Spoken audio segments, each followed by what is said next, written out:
think out of all of the buddy cop movies like Lethal Weapon with Danny Glover, Mel Gibson, Rush Hour with Chris Tucker and Jackie Chan, you would think these guys right here would hang it up. But I'm glad they didn't. I'm glad they didn't.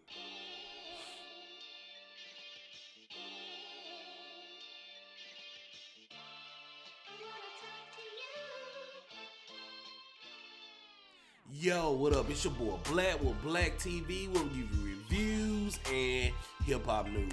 And today I'm doing a movie review on the third installment from Martin Lawrence and Will Smith, Bad Boys for Life. But first, don't forget to hit subscribe to Black TV for more reviews, more reactions. Hit that like button, hit that subscribe button, and in the comment section below, tell me what is your favorite buddy cop movie of all time. Is it Lethal Weapon? Is it Bad Boys? Is it Rush Hour? Or is it Eddie Murphy with the 48 Hour series?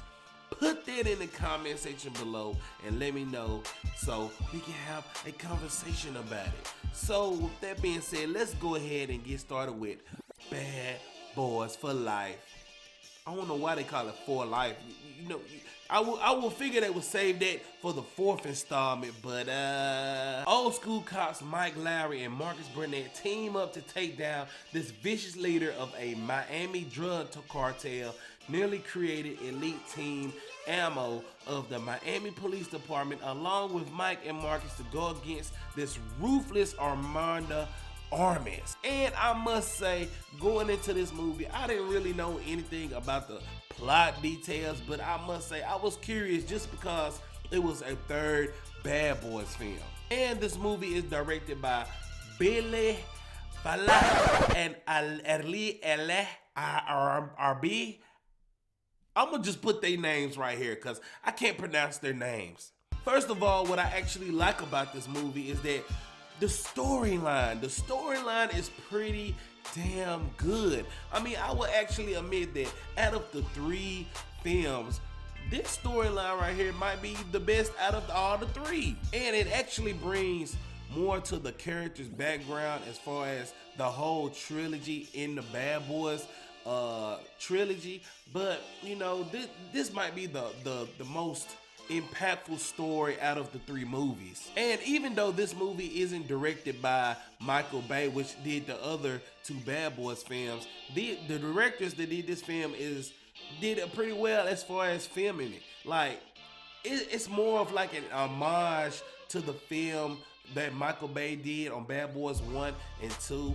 But you know, it has a lot of impactful action, and the action is pretty good, and the stunts is pretty well. Even though Will Smith didn't do half of his stunts and they just digitally put it on his face, it was pretty good, bro. It's pretty good. I mean, it's a lot of wacky stuff in the action scene. It's one scene where this guy shot at a car one time and it just exploded off of a tow truck.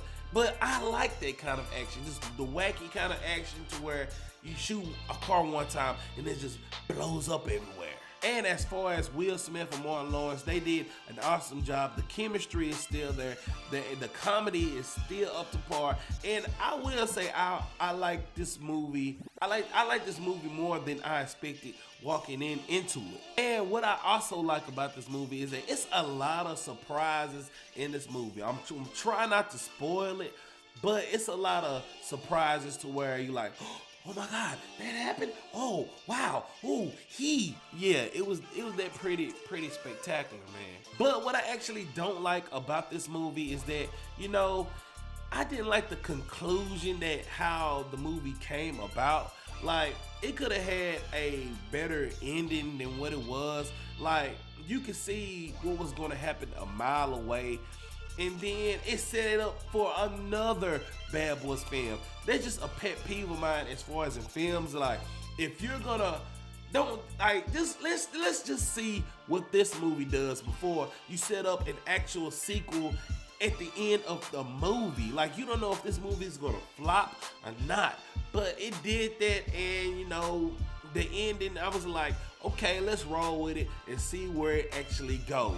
It had a couple of cameos in the movie, like, you know, DJ Khaled's in this movie. I mean, he's in the credits when the movie first comes on, and I'm like, I wonder what character he is gonna be.